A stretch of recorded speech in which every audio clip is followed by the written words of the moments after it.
पिछले चैप्टर में हमने देखा था बारिश की एक ठंडी रात, एक पतली गली, दोनों तरफ ऊंची ऊंची बिल्डिंग्स और हल्की एरी वाइब। जीशी एक गैंग का यंग मास्टर अभी अभी होश में आया है और सब कुछ अजीब लग रहा है। उसके हाथ बिल्कुल ठीक है बिना किसी इंजरी के, लेकिन उसके दिमाग में एक फ्लैशबैक स्ट्राइक करता है। क्लिफ से गिरना, कार का क्रैश और एक चेहरा जो उसके लिए जाना पहचाना है। वो व्हाइट कोट वाले आदमी का पीछा करते करते एकदम रुकता है और उसका सर एक दर्द के साथ फटने लगता है। आदमी के चेहरे पे उसका फोकस जाता है और वो धीरे से बोलता है, जिनसीए क्या तुम हो? कंफ्यूजन और डिसबिलीव के बीच वो फेंट हो जाता है। ये रियलाइजेशन की वो 30 साल पास्ट में टाइम्स माइग्रेट हो चुका है और अब उसके सामने एक पुरानी याद के चेहरे का सच सामने है। अब आगे रूम में हल्की सी सुबह की रोशनी फैल रही है और जीची धीरे से होश में आता है। उसकी टील आंखें धीरे धीरे खुलती हैं, जैसे वो एक अनफैमिलियर जगह को देख रहा हो। बेड पे बैठा उसका हाथ अपने सर तक जाता है, जहाँ एक हल्का सा दर्द अब भी महसूस हो रहा है। ये जगह कहाँ हूँ मैं? वो धीरे से बोलता है, रूम में इधर उधर देखते हुए। उसकी नज़र बेडसाइड टेबल पर पड़ती है, जहाँ एक कैलेंडर रखा है। एकदम से उसकी सांसें अटक जाती है। सितंबर 22, 2000X। फ्लैशबैक उसके दिमाग में दौड़ने लगता है। बारिश, डेस्परेशन और एक चेहरा जो शायद पहचानना लगता है। उसका दिल अब तेज धड़क रहा है और तभी उसके दिमाग में एक चिलिंग लाइन घूमती है, फोरकास्ट फॉर सितंबर 21, 2000X। जीची अपनी पूरी स्ट्रेंथ इकट्ठा करके धीरे से खड़ा होता है। थोड़ा लड़खड़ाते हुए वो आगे बढ़ता है और एक रूम के डोर तक पहुंचता है, पर उसका बैलेंस फेल हो जाता है और बैंग, एक तेज आवाज के साथ वो डोर से टकरा जाता है। पेन को इग्नोर करते हुए वो अपने आप को संभालता है और बाथरूम के अंदर चला जाता है। मिरर के सामने खड़े होते ही उसकी सांसें और तेज हो जाती है। एक अजीब सी घबराहट उसके चेहरे पर दिखाई देने लगती है। नो! वो जोर से चिल्लाता है। मिरर में अपने रिफ्लेक्शन को देखते ही एक रियलाइजेशन जैसे उसे काट देती है। मिरर में जो इंसान है उसका चेहरा बिल्कुल मेरी तरह ही है। जीची मिरर के सामने खड़ा शौक में अपना रिफ्लेक्शन देख रहा था। उसकी आंखों में डिसबिलीव था, जैसे समझ ही नहीं आ रहा हो कि ये उसका चेहरा है। ये मैं हूँ? वो धीरे से बोलता है। उसके दिमाग एकदम ब्लैंक। उसकी नज़र अपने हेयर पर जाती है जो एकदम शाइनी वाइट हाइलाइट्स के साथ थे। White highlights? वो हल्की कंफ्यूजन में मरमर करता है।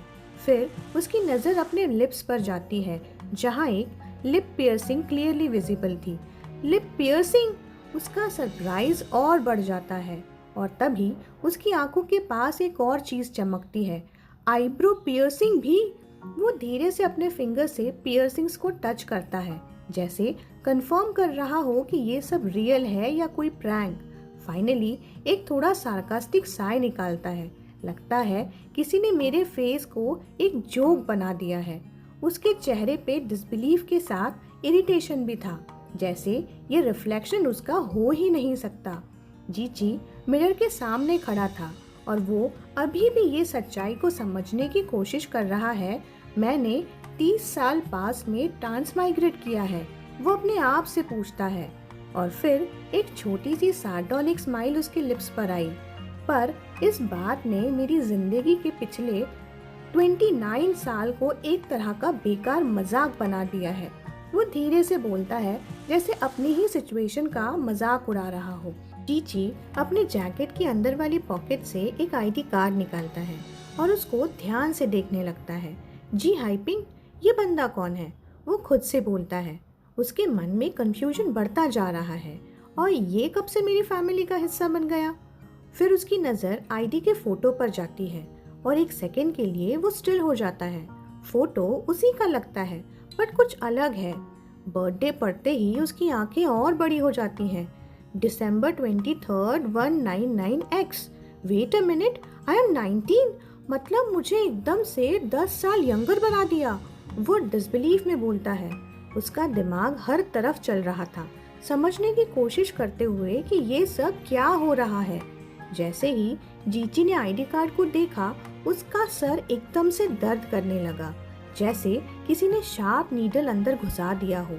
मेरा sir, it hurts like hell, वो अपने फॉरहेड को पकड़ के बोलता है। और फिर जैसे शैटर्ड ग्लासेस के टुकड़े एक साथ गिरते हैं, उसके दिमाग में नए विजुअल्स फ्लैश होने लगे। वो एक यंग लड़के को देखता है जो किसी शेडी एली में फाइट कर रहा था, एक नाइफ को टाइटली ग्रिप किया हुआ, और सामने एक बंदा उसके हाथ के नीचे हेल्पलेस लग रहा है। ब्लड, रेन और डेस्परेशन का एक इंटेंस सीन उसके सामने अनफोल्ड होता है। जीची के लिए ये सब मेमोरीज एकदम अनफैमिलियर हैं, बट क्लियरली ये इसी नई बॉडीज की मेमोरीज हैं। क्या ये इस बॉडी की यादें हैं?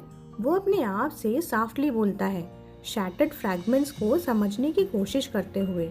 अगर ये सच में दोबारा शुरू करने का एक मौका है, उसकी आंखों में एक नई डिटर्मिनेशन चमकने लगती है, जैसे वो अपने नए लाइफ को एक नई डायरेक्शन के साथ जीने के लिए तैयार हो रहा हो। जीशी के दिमाग में क्लियरिटी आने लगती है।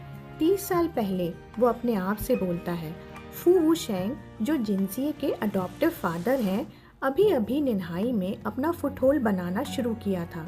उसकी आंखों में एक शार्प डिटर्मिनेशन चमक रही है, जैसे वो अपनी पुरानी जिंदगी की सारी गलतियों को सुधारने का इरादा रखता हो।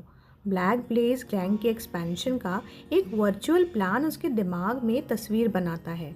ये वो वक्त था जब ब्लैक बेस ने अपनी पीक की तरफ चढ़ना शुरू किया था। वो सोचता है इनको नीचे गिराने का ये बेस्ट मौका है।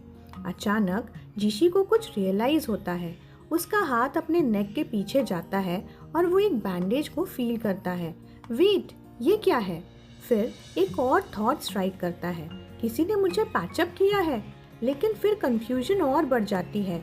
सेट ग्लैंड्स के ऊपर क्यों? ये तो थोड़ा ऑड है। वो थोड़ा टेंशन फील करते हुए इधर उधर देखता है। रूम काफी ज्यादा क्वाइट लग रहा था, एकदम अननेचुरल तरह का। इतना साइलेंट क्यों है इस जगह? फिर वो अपनी मेमोरी को जोड़ने की कोशिश करता है। अगर सही याद है तो कल रात को ये बंदा वही मुझे यहाँ लाया था। हॉल में आकर अचानक से जीची के फुटस्टेप्स रुक जाते हैं। जैसे ही उसकी नज़र सोफे पर सोते हुए शख्स पर पड़ती है, उसके होठों से एक हल्की सी गास्प निकलती है। वेट, ये तो वो एग्जैक्टली जिनसिए के जैसा लग रहा था। पहली बार के लिए जीची का माइंड कम्प्लीटली ब्लैंक हो जाता है, लेकिन फिर एक चिलिंग थॉट अंदर तक घुस जाता है। अगर मैंने जी हाइपिंग की आइडेंटिटी ली है तो क्या जिनसिए भी ट्रांसमाइग्रेट हो चुका है? उसकी नज़र अब उसके ओन रियलाइजेशंस के वेट में गहरी होती जा रही थी। अगर ये सच है तो इसका मतलब, जीची अपने अंदर के रेसिंग थॉट्स को कंट्रोल करते हुए विस्पर करता है, इस पर्सन के अंदर जिनसिए का कॉन्शियसनेस हो सकता है। जीची के कदम धीरे धीरे काउच की तरफ बढ़ते हैं। उसकी सोच और क्यूरोसिटी एक दूसरे से लड़ रही है। अगर ये जिनसिए है तो ये मुझे क्यों बचाएगा? उसके और नज़दीक जाते हुए उसका मन और अनईजी होने लगता है। जिनसिए दुनिया में शायद सबसे ज़्यादा मुझसे हेट करता है। वो धीरे से बोलता है। उसकी नज़र सामने के सोते हुए जिनसिए पर टिकी हुई होती है। उसकी नज़र साइड टेबल पर रखी आईडी पर पड़ती है। वो हल्का सा झुकता है और आईडी को ध्यान से देखने लगता है। जिन वही, उसने अपने आप से बोला, आईडी का नाम पढ़ते हुए। एकदम से एक थॉट स्ट्राइक करता है, उसका सरनेम भी जिन है और ये चेहरा भी जिनसिए के फीचर से मिलता है। क्या ये उनका कोई रिश्तेदार हो सकता है? वो बेड के पास ही बैठ जाता है, आईडी को हाथ में लेकर एक बार फिर पढ़ता है। उसकी नज़र बेड पे लेटे जिनसिए के हाथ पे पड़ती है, जो धीरे से ब्लैंकेट के पास मूव कर रहा था। सीधा मुड़ता है और अपनी आंखों में एक इंटेंस क्वेश्चनिंग लुक लेकर जिनसिए की तरफ देखता है। चाहे बस उनका चेहरा ही एक जैसा क्यों ना दिखता हो, उसके दिमाग में हजार सवाल घूम रहे होते हैं। साथ में टेबल पर पड़ी एस्ट्रे को उठा रहा होता है। जिनसिए अपनी आंखें बंद रखता है, लेकिन उसका दिमाग एक्टिवली सोच रहा है, ट्राइंग टू जज जीची के एक्शंस। वो क्या करने की कोशिश कर रहा है? जीची के हाथ में मेटालिक ट्रे और भी टाइटली ग्रिप हो गई और उसका एक्सप्रेशन एकदम सीरियस और इंटेंस हो गया। दिमाग में थॉट्स का तूफान चलते हुए वो धीरे से मटर करता है, बेटर सेफ देन सॉरी। अगर ये वही जिनसीए है तो मुझे सेफ रहना होगा। दूसरी तरफ जिनसीए जो अब तक असलीप होने का एक्ट कर रहा था, जीची के बदलते एनर्जी को क्लियरली फील कर रहा था। उसका दिमाग तेज तेज सोचने लगा और पैनिक उस पर हावी होने लगा। ये गलत था, मुझे इस लड़के पर भरोसा नहीं करना चाहिए था, उसने अपने आप से सोचा। उसके माथे पर पसीने की बूंदें चमकने लगी और दिमाग में एक ही सवाल घूम रहा था, मैं अब क्या करूं?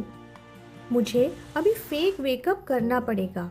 और इस क्लिफ हैंगर पर चैप्टर खत्म होता है।